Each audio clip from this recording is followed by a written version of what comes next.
Hello. Hey, Dr. M. Hi, Elisabeth Swan. You're in Boston, right? I'm about an hour and a half south of Boston on Cape Cod. Great. So invariably, my guest from US catches me just before my dinner, but late into the dinner. And I normally deprive them of the breakfast. So I hope you had your breakfast. I have to still have a dinner. Brett, you had your dinner. I had my breakfast. We're going to delay my lunch, but you're worth it. Oh, so are you. So, you know how we met? I'll tell you how we met. I'll tell you first, I have your book. Wise man. And yeah, that is W-I-S-E. No, V-I-C-E. Okay. So, so here I have your autograph book. You see your autograph over there? Yes. Yeah. Now, you know how we met in the virtual Lane Summit by Gerard Thatcher? And then I attended your session and I think I won this award, right? You won a book, and Jared sent me the names and the addresses of the people who won books, and they were from all over the world, including you. Yeah. And of course, those days we had a little bit of a problem with the postal services in US and in India. And therefore, I thought I would never get your book, but I got your book and I went through it. Okay. And so, you sent me a lovely note on chat. You photographed it and sent me a LinkedIn chat letting me know you got the book. So that's when we started our conversation. Yeah, and you said, "Oh my God, it took so long." Yeah, so you're unforgettable. So here we go. Let me first introduce you. I mean, you know, that's the fun that I have in these episodes, in this podcast, that I get to welcome guests like you, to hear from you and learn from you. And my sole motto of being on the podcast is to learn and share with our global continuous improvement community. That's the only sole purpose of me being on LinkedIn and doing this podcast. Okay, so I'm going to call you Elisabeth. Is that okay with you? That is perfect. Yeah, you want me not to call you Liz. Your community will not know you if I call you Liz, but I'll call you Elisabeth throughout. They would be curious. Have you met Deandra Wardell? Do you know Deandra Wardell at all? She always calls me the Elisabeth Swan. So you could say Elizabeth or the Elisabeth Swan. Come on. Lean. I'm going to make it lean. I'm going to just call it Elizabeth. Okay. So here, I need to introduce you. Elisabeth, you don't require introduction. Okay. But then protocol demands that I introduce you. There's Dr. M Vodcast, supporting and sustaining continuous improvement processes. This is the first series that took up in September last year. I'm going to run this series till I have stopped learning. And for me, learning is a lifelong journey. So it's going to go on and on, as continuous as the process we are going to talk about. And this is episode 14. Elisabeth, nice of you to have picked up the theme of our discussion today, and is supporting and sustaining the people side of lean. Okay, and it's such a wonderful topic to understand the people side of lean. Okay, so here we go. Here we go. Just in Time CAFÉ. You're the co-founder of Just in Time CAFÉ. You're going to tell me how you got this name, and you're a master black belt, and you are the co-founder with Tracey. I can't pronounce her surname. Can you pronounce it for me? Tracey? ORourke. ORourke. Okay, I'm going to get it right. Say that again, Elisabeth. ORourke, like just the O stands alone and then Rourke. ORourke, right? ORourke, it's Irish. ORourke, right? She's Chinese and Irish. It's a fabulous combination. So ORourke. ORourke. Okay. I'm going to catch up one of these days. Okay. So you are also the co-author of this book, which you gifted me, of Problem Solvers Toolkit, surprisingly simple guide to your Lean Six Sigma journey. It'll be interesting how you evolved the book. I'll hear from you. Also, how you got this name, Jet Cafe. And then you have been to all the service sectors, as I see it, including technology. I won't take that out from you. And that's 30 years into this, right? You started, as I saw it, somewhere around 1989. Yeah, so it's more than 30 years. More than 30 years. We're old, Dr. M. Young Elizabeth, I am not old. You can't find a single gray hair, okay? That's true. You're going to enjoy this, and I'm going to hand it over to you. And let's talk about what you're going to tell us about supporting and sustaining the people side of Lean. So I'm handing over to you. The show is all ours. Okay. Here we go. Well, you asked me a question which is intriguing because I hadn't thought about it in a long time, which is, why did we name the cafe the Just-in-Time Cafe? Where did that come from?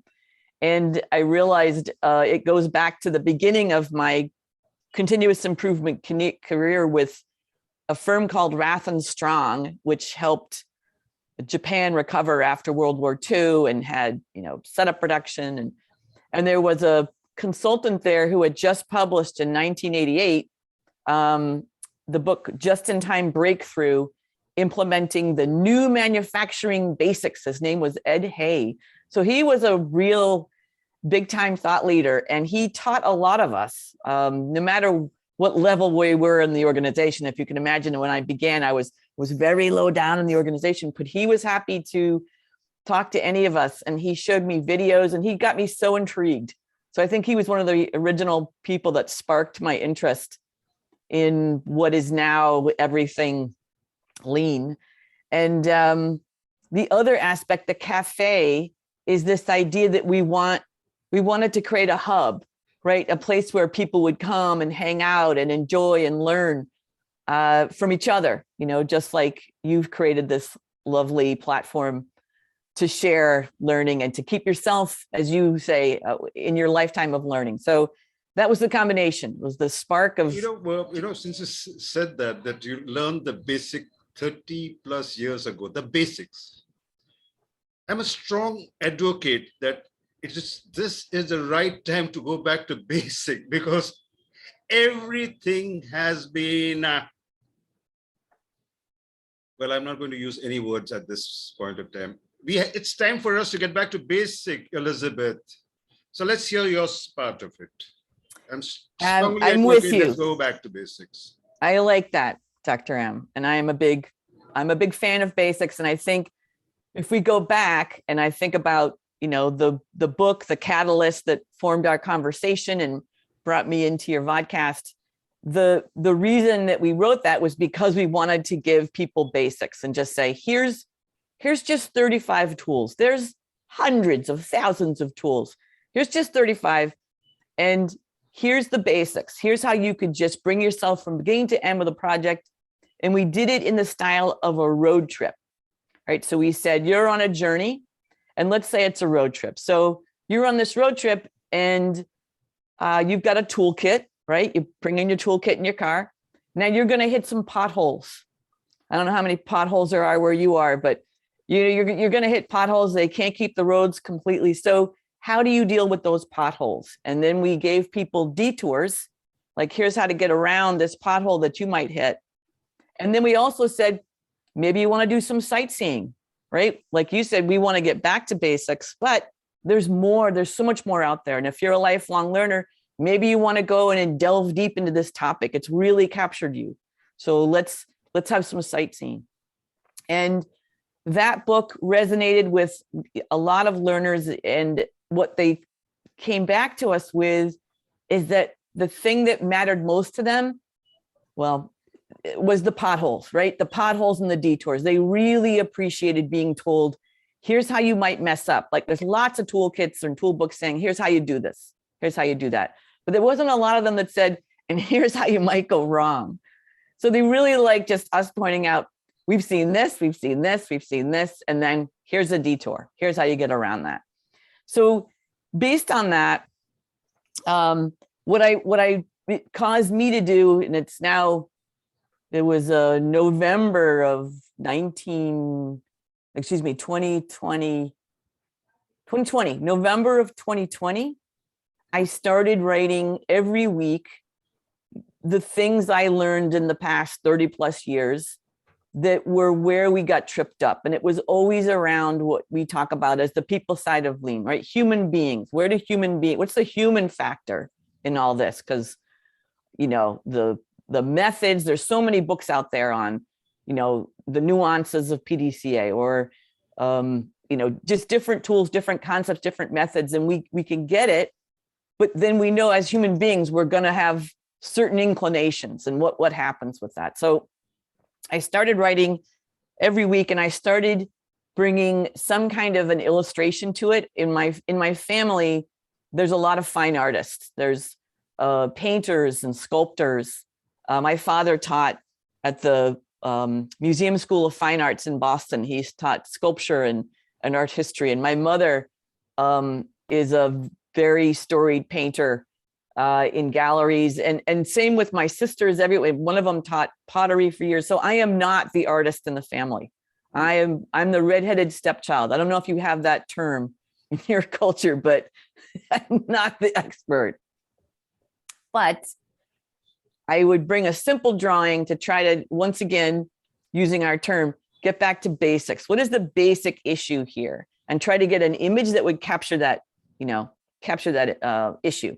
And we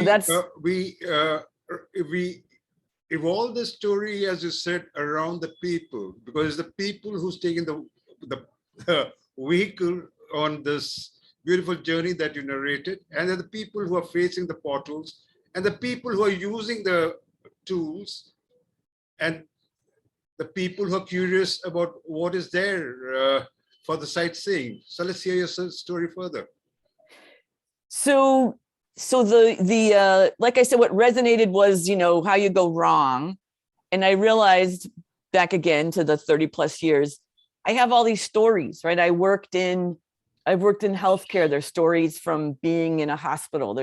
I worked in hospitality for decades. So everyone knows what it's like to be in a hotel and, you know, when things go wrong and the types of things. So these stories are ways I've been teaching. I've used them to teach. And then what I did when I posted them, I also posed a question, right? So I said, here's my story. Here's what I learned. And here's a story that tells it.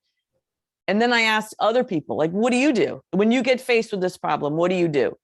And the community, our community, is also full of great stories and techniques. And they were so generous, right? So they would also give lots of information. So the posts grew, you know, the information and the interaction, and it became a big conversation. So that was a nice change up from the last book, right? This really was a community discussion. So when I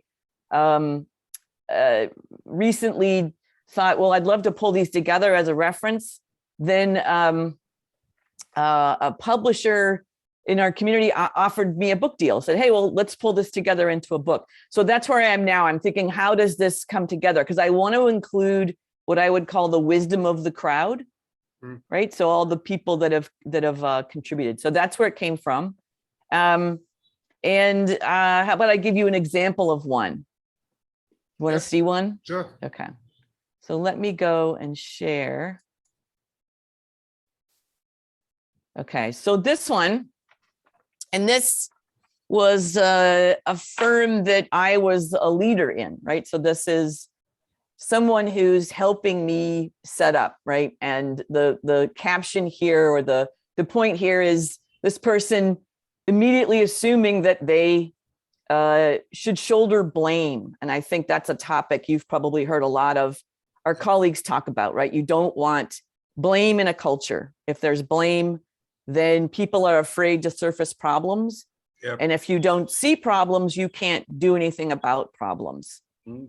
So this was this, let's see, I think I was working at a client site up in Canada, and they have to ship. I had designed a simulation. It's a live simulation. And I'm looking in the kit for all the parts. And I see there's the box of pencils, because I've got to give everyone, there's 20 people in the room, and we're setting it up, and they've all got to have a pencil, but none of the pencils are sharpened, right? So the pencils are brand new, unsharpened pencils. So I asked the client, do you have pencil sharpeners?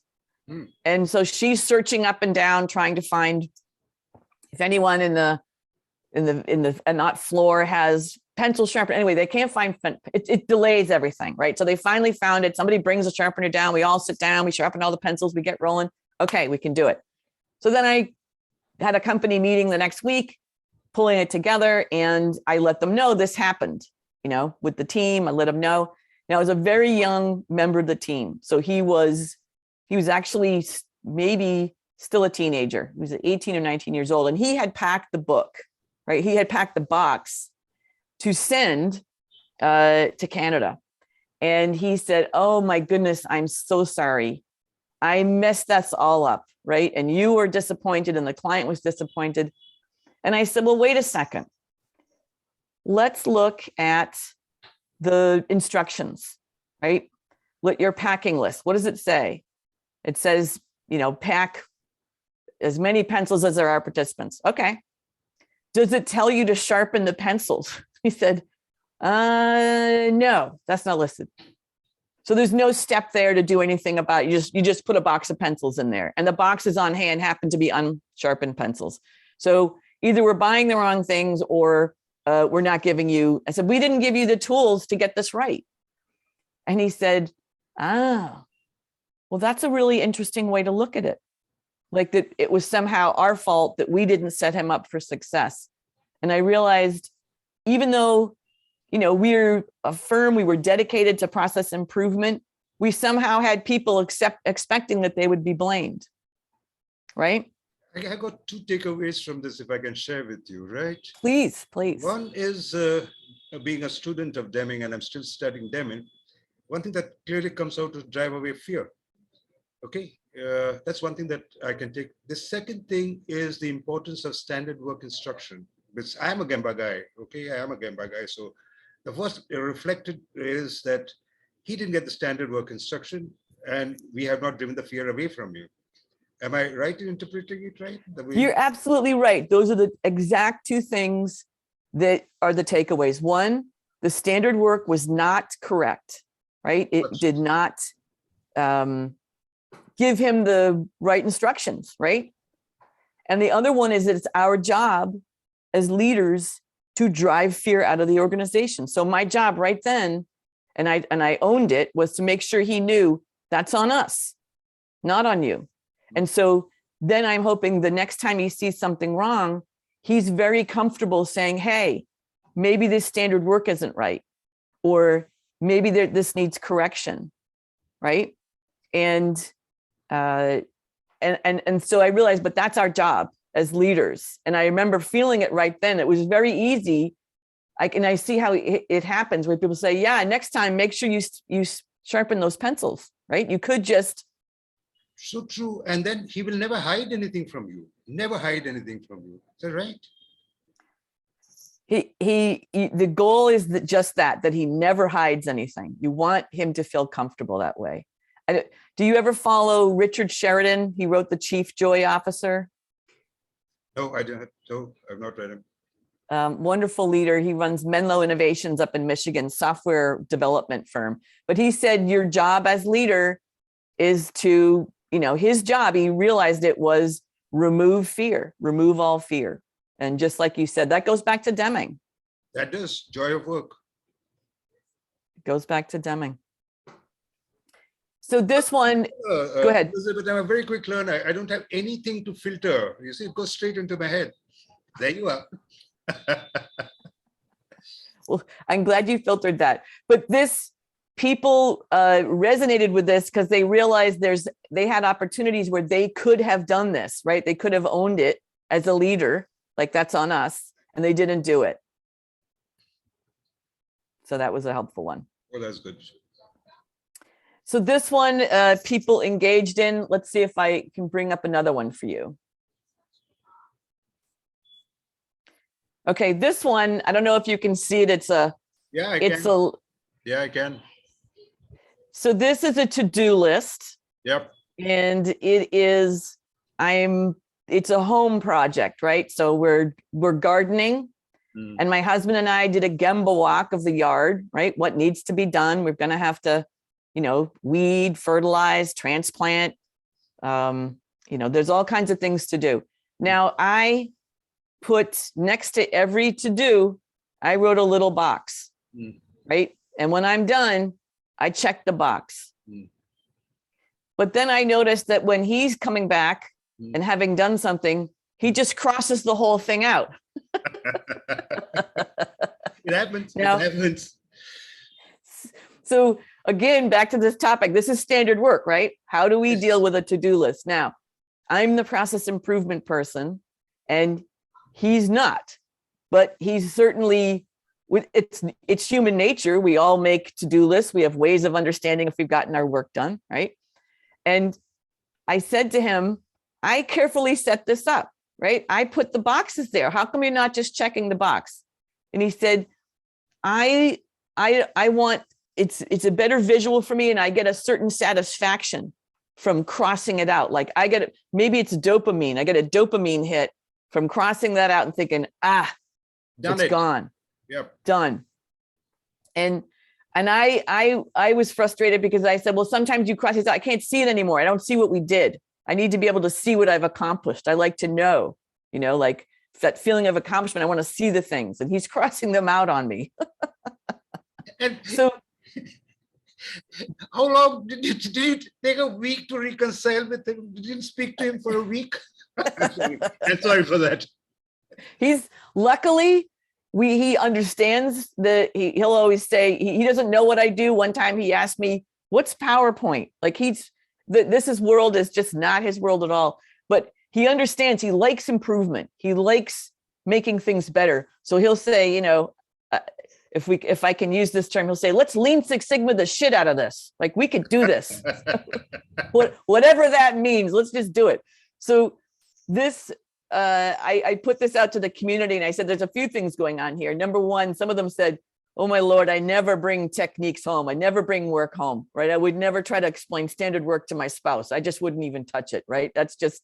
Those are the things that I don't do.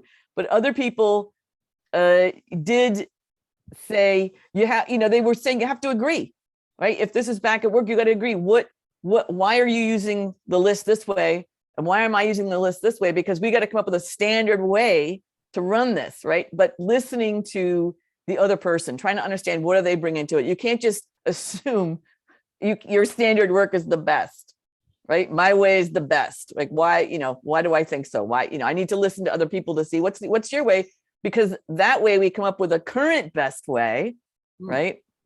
That everybody agrees on. And then what resonates in my head is what my sensei Masaki Imai says, that whatever is the standard of today has to be improved the next time, the next step. So the standards have to keep improving. When you say that, I can see his face telling me, Mohan-san, you have to improve your standard every time.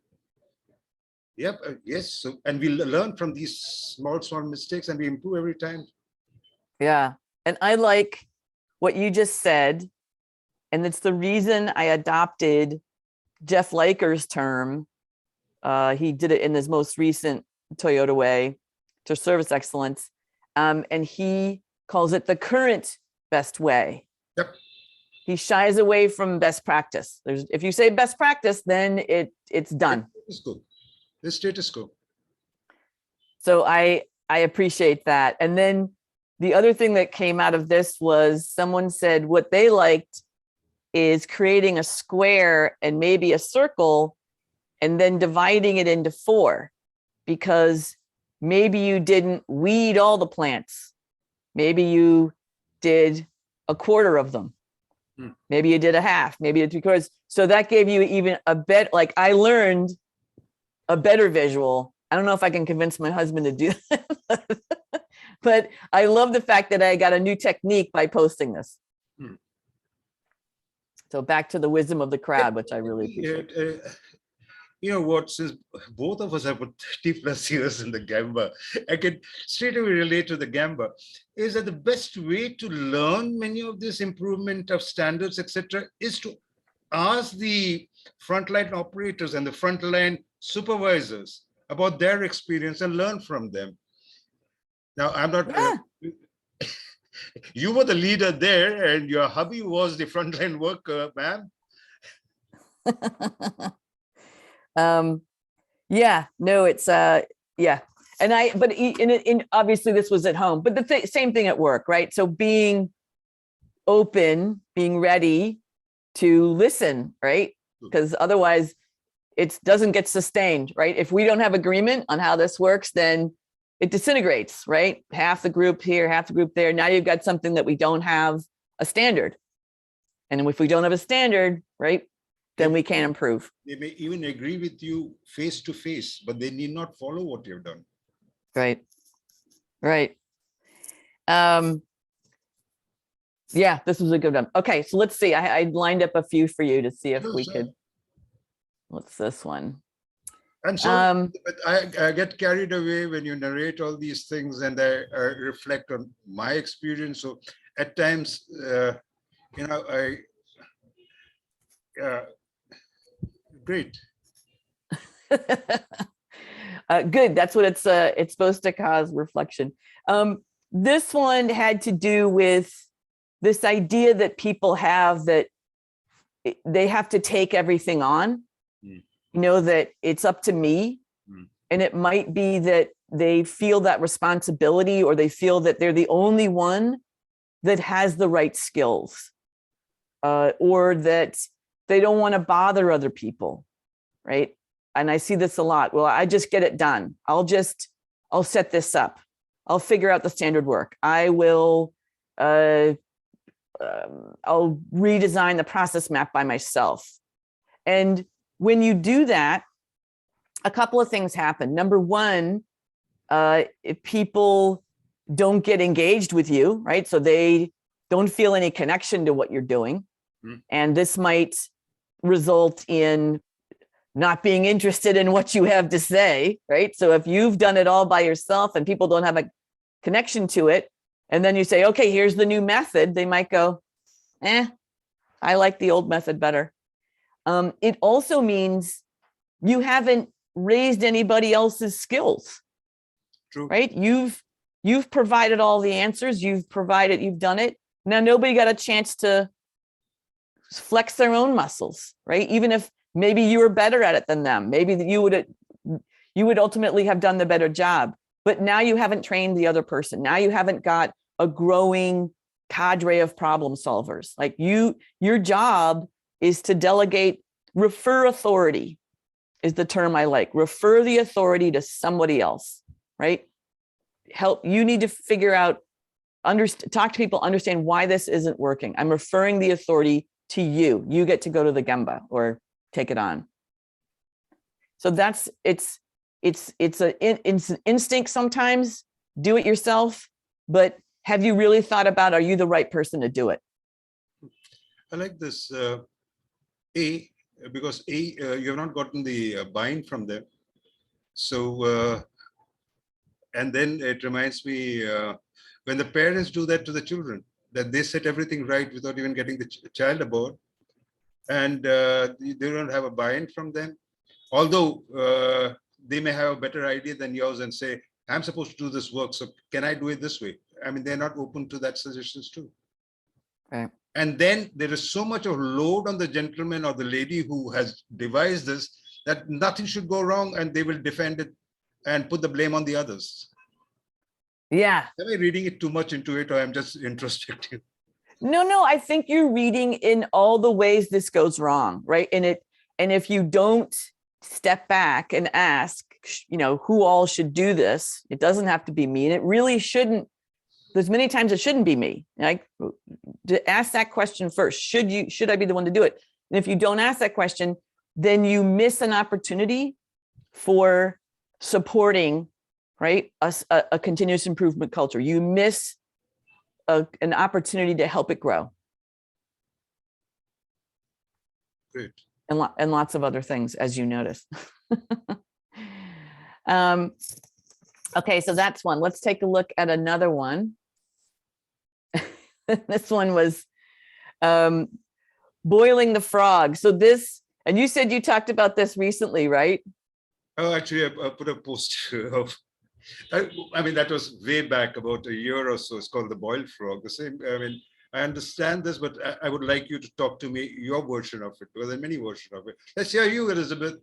Okay, let's hear me. So just in case anyone doesn't know this concept, the boiling frog, the idea is that if you put a frog in a pot in cold water, and then you put the heat on low, so slowly but surely the water heats up, that the frog will not notice it until suddenly the frog is boiling. That's Right? So it's too late, and now the frog is boiling. And that's what happens to us. What you're going to say? Yeah, it happens to us because, and it may be happening to us right now with this digital age catching up, and we are so much, I mean, my generation, your generation is much younger, Elisabeth. So my generation is in such a comfortable spot that we don't even know how the digitalization has taken place. And by the time we move from analog to digital, I think we would be the boiled frogs, or I would be the boiled frog. So I understand where you're coming from, and the technology is moving very fast. They move fast, and you get comfortable, or you just stop. You don't notice things changing. So in a culture, like back to the one that I just described, if you don't watch the culture carefully, you might be building a blame culture without seeing it, right? It might be happening until suddenly there's an event. Like for me, I was in a meeting and I realized in the middle of it, it was sort of an ambush. Like it was one of the partners, one of the leaders kind of asking everybody for feedback of why one of the other leaders was disorganized, like trying to sort of ambush this person. And I thought, uh-oh, how did this happen? Like, how did we get into a meeting like this? And if I step back, I would have noticed other incidents. They may have struck me as like, oh, I don't know if that's quite right. But you like you say, you have comfort, and you just sort of think, well, that's just a one-off, right? That's not the norm. That's just a special case. But if you don't watch out, suddenly you're the boiling frog. If you don't mind your culture, if you don't really call out those moments, like the one where the assistant assumed they should be blamed, if you don't stop and say, no, let's look at what really happened here. And if you don't really catch those moments and participate in ensuring the culture is one that can support and sustain continuous improvement, then before you know it, the water is boiling and the culture cannot sustain, cannot support it. It's gone too far. Does that make sense? It makes a lot of sense. And your message should go not only to the CEOs and the leaders of the organization, it should go through to our community who are doing this continuous improvement, because many of us are stuck in our old ways of doing things. And we are supposed to be the catalyst for a change to an organization. And we should also be prepared to change ourselves and keep ourselves updated. Otherwise, we would become the boiled frogs, the continuous improvement community, the leaders. So the message is for everybody, the leaders, the continuous improvement professional, whether external or internal, and to all those budding executives. I mean, I like the concept that you said and the way you said it. Thank you very much for bringing it in. Thank you very much. On this one, I learned from a colleague. Do you know Hugh Alley? He wrote Becoming a Supervisor. And he wrote that book because as a consultant, as you say, he walked into an organization and he was on a plant floor. So this is manufacturing. And he just saw the supervisor screaming at people. Like the atmosphere, it was boiling. And, you know, the culture was very, very toxic and harsh. But what he understood as he tried as an outsider to understand how it had gotten this way, he realized that supervisors were often just elevated to that position without really being given guidance on how to be a supervisor, right? How do you perform? How do you teach others? How do you set the tone? How do you guide, support, all that?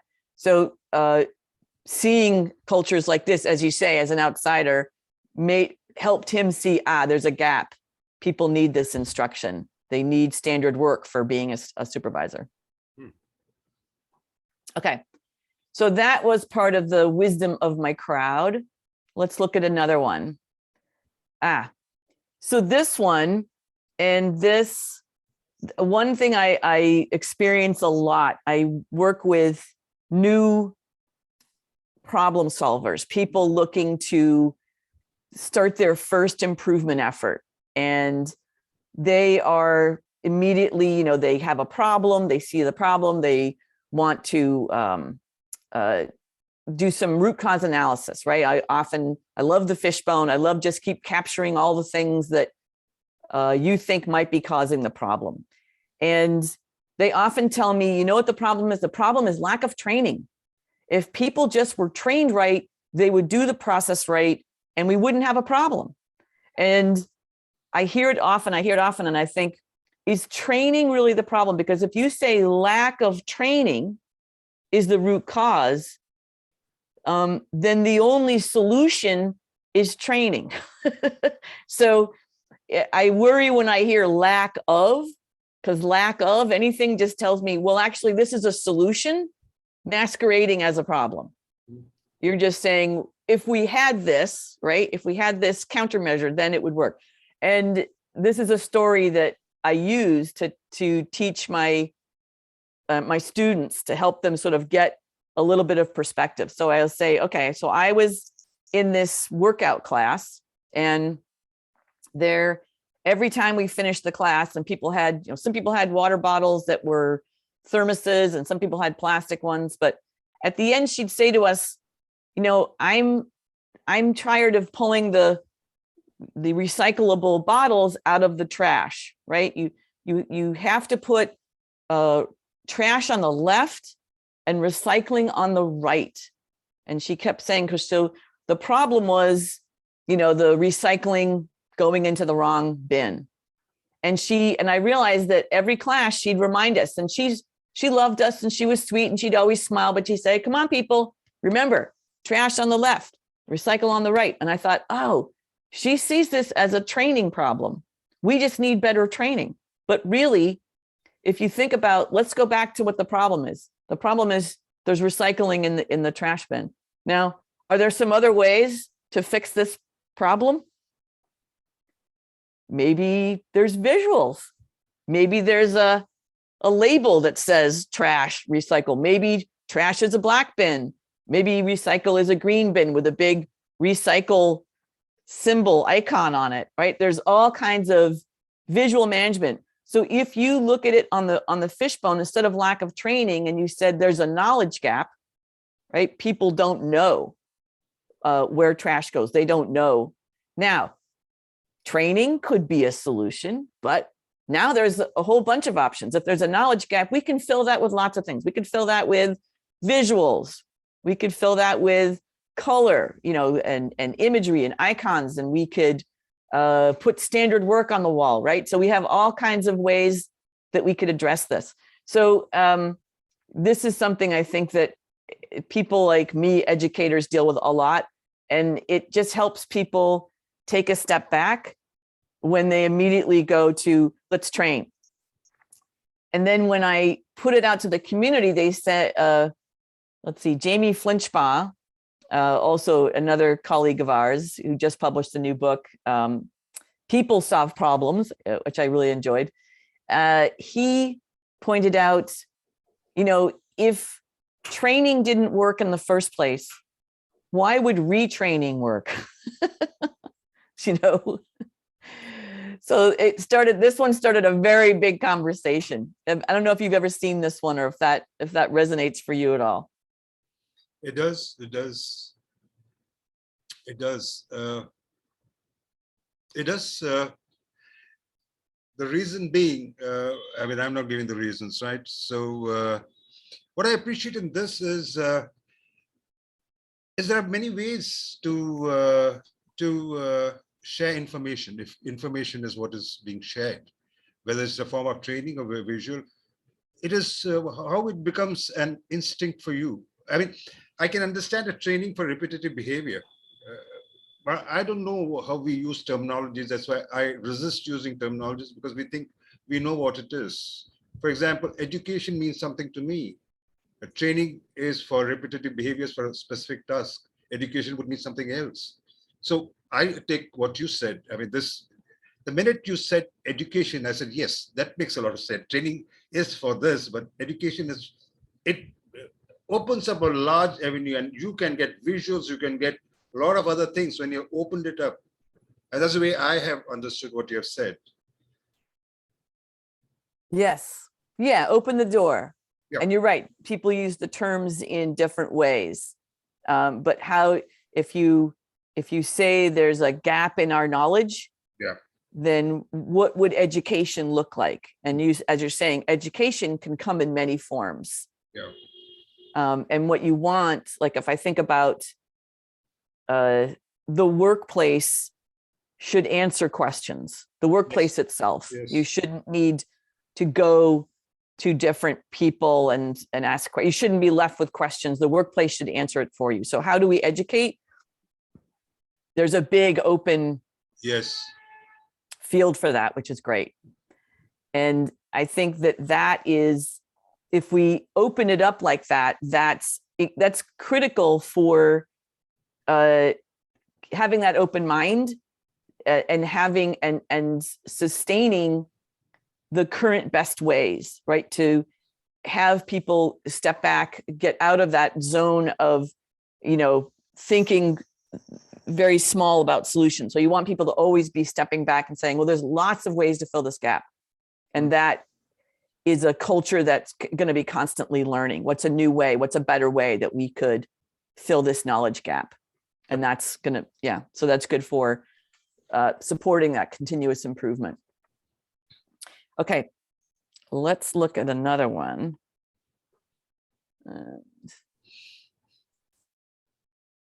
Okay, so this one, this is an interesting one. And this is back to, sometimes we get very excited about fixing something, but we don't necessarily connect it to a higher purpose. And the question that I often use with people is to ask, for the sake of what? Right? I want you to think about, you're gonna reduce cycle time, you're gonna reduce defects, you're gonna, all these things that sound good and maybe sound good all by themselves, but for the sake of what? How does that attach itself to higher purpose for the organization? And this was a case. I was working with a nonprofit child care organization, and they did a lot of what we call Head Start programs. So this was getting kids at a very early age that are in, just to get them educational opportunities and get them on a track. And this is on Cape Cod, here where I operate. And this was an office manager. And actually the CEO wanted me to train everybody in this organization to become problem solvers. So everybody had a project, and the office manager said she wanted to reduce expenses.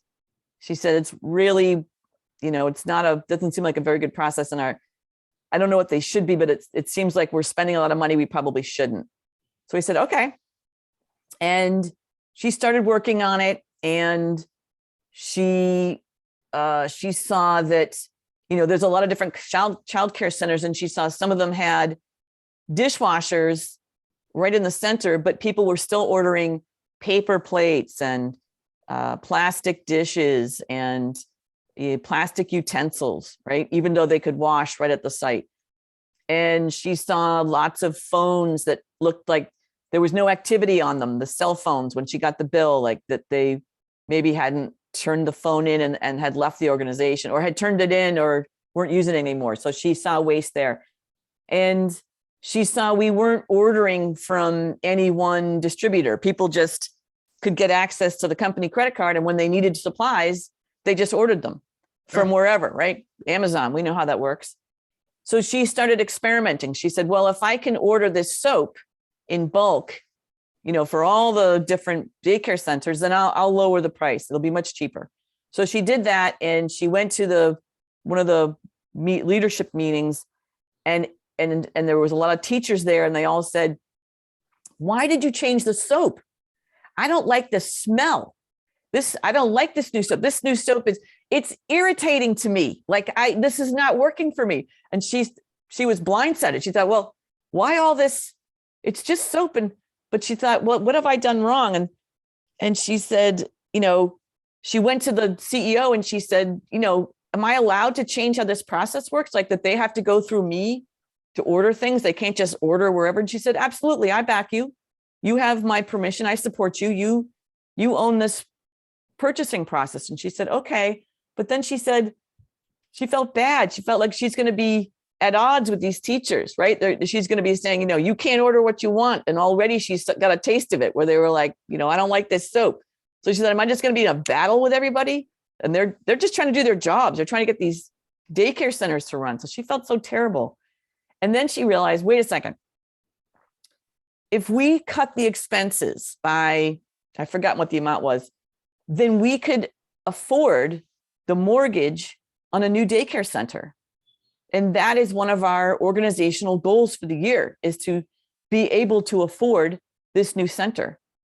And so she went back to the leadership group and she did two things. One, she found a new soap that they used in the hospitals, in the neonatal, the NICU units, the intensive care for babies. So very good soap for sensitivity. But she also brought it in there and she said, I just want you to test it, see what, feel it, see what you think of it, smell it, and see if you're okay with it. So that kind of calmed some of the nerves.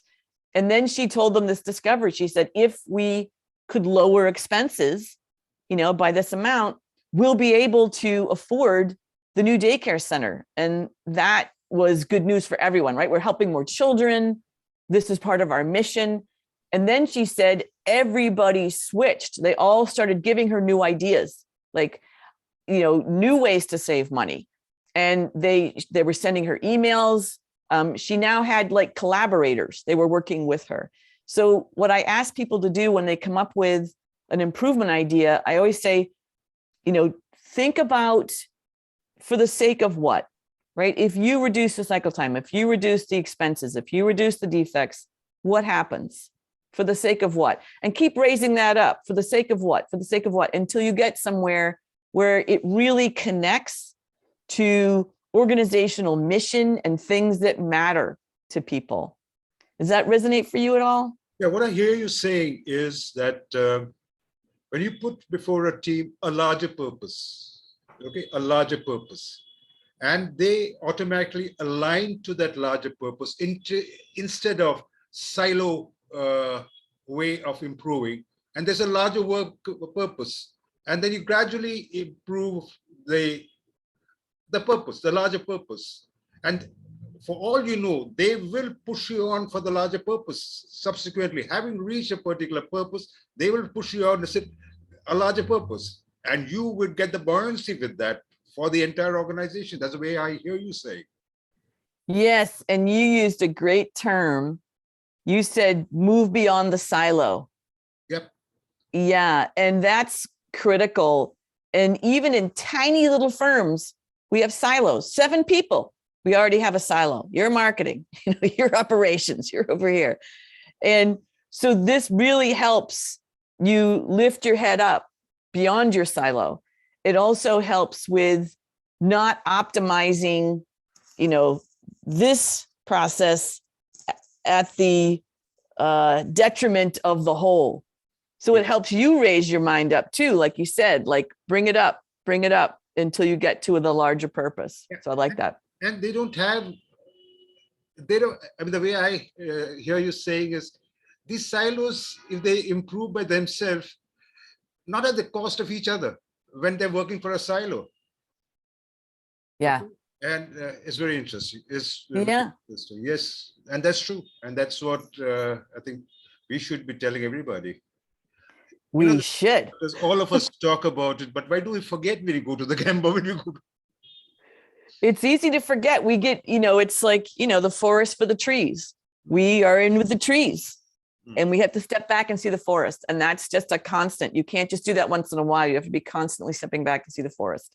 Yeah, even a professional like me for 30 plus years fall into the same trap. That's the potholes in the journey. Give me a tool. Yes, these are the potholes. And the detour is to step back ask for the sake of what? Okay, so let's look at another one. Yep. And this one, so this one is this idea of perfecting rework. And this is a, which image do you like? No, the term itself. Perfecting rework. I mean, I've had that. I remember it was a financial services firm and they said, we need your help with our rework department. We got to streamline the rework department. I was like, oh my goodness. So incidentally, I mean, since you talked about it, I've been doing a lot of work for textile sectors. I mean, right from the spinning unit to yarn dyeing, okay, to weaving, and then there's processing, cutting, and packing. Okay, so in between weaving and processing, there is a department called the mending department. You know what they do? Mending department. It is there. Mending is there throughout the textile industry, anywhere, because all the mistakes that you do in the weaving, they come to this mending, and that's the most populated area. And then only that goes out to now. If you have to weave to mend, then mend to weave. I mean, and they build huge centers for mending. Believe me, they build huge centers. One day I'll pass on a lot of case studies to you on mending. Okay, this is like perfecting rework. And I will just tell you the story that drove this. So I was on my way to Boston, to Harvard University with my husband. And we were going to see a friend's son in a play. And there's something called the ART, American Repertory Theater. It's been at Harvard for decades, part of Harvard. And it's tricky to park in Harvard Square. So we were, a little bit late and racing to get to the door. We want to make sure we get in before the curtain comes up, right? Because then they would close the doors. So we're very concerned when we get there just in time. We get to there's that term again, just in time. And we get to the door, we pull up to the window and... Sorry to disrupt your flow. That was somehow in time, not just in time. It was very true. Somehow in time, not just in time. Not just in time. Sorry for that. That's okay. So we got to the window and we said, we're here for the play. And she immediately hands us a sheet of paper and it's got a map of Harvard Square and there's a yellow highlighter directing us to another theater. And she says, quick, take this, go to the other theater. That's where it is, not this main theater, but this other theater. And they'll help you there. So once again, running, racing through Harvard Square, all my fancy hairdo falling down, everything, getting disarray, get into the thing, running in, and there's a lovely person who says, I'll help you. And then I see 5 other people holding that same sheet of paper with the map on it in their hands. And she says, the play has started, but in 5 minutes, there's a point where the lights go down. And then I'm going to lead you and these 5 other people to the front row seats where we left them all empty for people who came to the wrong theater. And we're going to sit you down and you'll be able to see the play. And we said, wonderful. And I thought, they have this rework worked out so beautifully that if you mess up and you go to the wrong theater, you get a front row seat. And it was, if I was putting my root cause hat on, it was the tickets we got over email had the big logo, the ART logo, very large, and everyone knows where that theater is. And it's very small print, but way down that says, you know, the different theater, the little theater that you go to for this particular play. But I thought we get really good at that, right? We have mending departments all throughout our organizations. Oh, yes, we have. And they encourage it. And they encourage it. And we help them encourage it. So this got a lot of discussion because people had, yeah? Incidentally, there is something called a specialist mender. So you raise up the ranks, the redo ranks, and become a specialist in mending. That's good.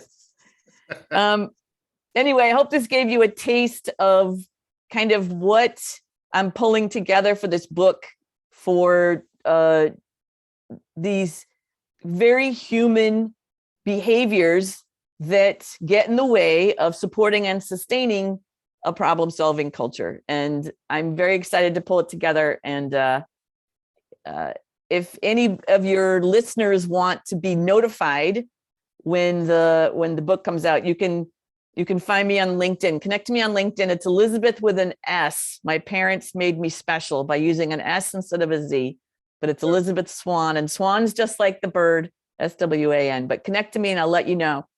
Yeah, I'm not going to stop recording. You guys stop sharing. We're going to talk a little more. We're going to talk a little more for 3 minutes, right? Okay. So specialist mender. I like that. Okay, so yeah, this one. Yeah, go ahead. You have got more to share. I'm willing to listen. Let's see. I had one that I think it just didn't. It's somehow. Let's see. Yeah, no, I had another one and I can't see where it went. I don't want to go searching through the internet and waste your time on it. But I think the last one I had was on surveys. But this is a good one to land on because I think this is a funny one, and it highlights that idea that we get addicted to this. You have made me curious. You have made me curious, Elisabeth with an S. Let me see the survey one. Demanding host. I know you've done 86 episodes, but you're not so demanding. Somebody told me that please don't ask hard questions. I said, I'm not asking a hard question. I'm curious. You ask good questions, Dr. M. I would just say one last thing about this one. You know, the idea of the diving catch. Yeah. You know, the rework. And this was a conversation with my colleagues on the LinkedIn post was, especially when I worked in hotels, think about when something goes wrong and somebody helps you at a hotel, how happy you are. Yeah. Like sometimes when you're the mender, when you're the rework specialist and you do the diving catch, people are so grateful to you. It's kind of a adrenaline, right? It's like, oh my goodness, I saved the day. And so you're putting out fires, right? You're become a specialist. You're great at putting out the fire, put out the fire, and you don't realize you're the arsonist, right? You're the one setting the fire because you have allowed this process to exist. You've allowed this mending process. You've allowed the rework process. You've allowed this to stay the way it is. So, but it's addictive. It's hard to give up, right? It's hard to give up because how else will you be recognized? You're a star for a day. You have always been recognized for putting off the fire, but nobody found out why the fire took place. Yeah, why all the fires? Yeah, I mean, why put off the fire when you're getting recognized to put off the fire? So you start Right. put off the fire. It's kind of addictive. I'm Kind not of sure whether addictive. that is true in all the organizations, but it happens sometimes in many. Yeah. Well, that's it for me, Mohan. I've given you some things to think about and let you in on the cool book that's coming together and will be out this year. Sure, and there's something that I mean, you can stop sharing, and we Let's can have see. 2 minutes cool off chat before I stop recording. That sounds good. Let's do. There we go. Here we go. So that was quite a good chat and a lot of thought-provoking things, and it's very interesting, especially when you're talking about the silos and having the larger purpose. You worked in so many. I mean, you helped so many hotel industries, and very good. As a matter of fact, as I told you, I was with Robertson Hunter Stewart, and he gave me a very good example, like what you were saying, that you see, there was a target set for the housekeeping department that it should be spick and span, take whatever time you want. And then there was an instruction given to the receptionist that the waiting time for the guest has to be the minimum. Okay. Now, unless the room is spick and span, the housekeeping is not going to let it go, even if it is 1 hour. The receptionist is frustrated because the target for her is as fast as possible. And there was a target set there. Less than this, and the target set there was absolutely contradictory. So you know what happens to the guest? There you go, for the larger purpose. And the guest blames the hotel for it. What happens was the larger purpose, as you rightly said. So it all comes to the people and how you get the people involved in the lean process. So nice of you to have said this, because everywhere is people, and I've got into this people thing from, as I said, I was doing all with the manufacturing thing. I've got into service. It was nice of you to have talked. People like grabbed it because I didn't want to get into hidden factory, Six Sigma, black belt. I didn't want to get into that. Okay, so I'd said that, okay, this sounds good.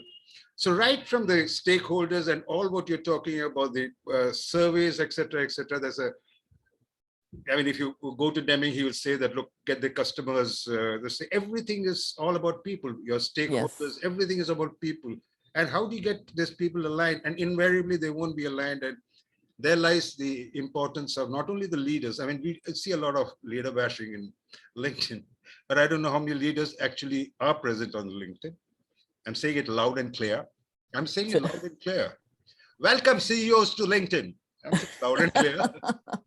Welcome. Yeah. I hope they come so that they listen to us. Otherwise, we would be talking to each other. Okay. So nice of you and great. And all the best for your new book. I'm sure you wouldn't have thought of the title. Are you giving awards for giving the titles? I can. I will do some crowdsourcing on that. So yeah, there could be some awards and you might get something in the mail. Maybe it's a trophy. I don't know. Okay. In any case, I'm there with you. So, and probably one day I may think of writing a book. No. That's all not in my domain. The last thing I want to do is to sit and write books. It's rather good to chat with people and understand it.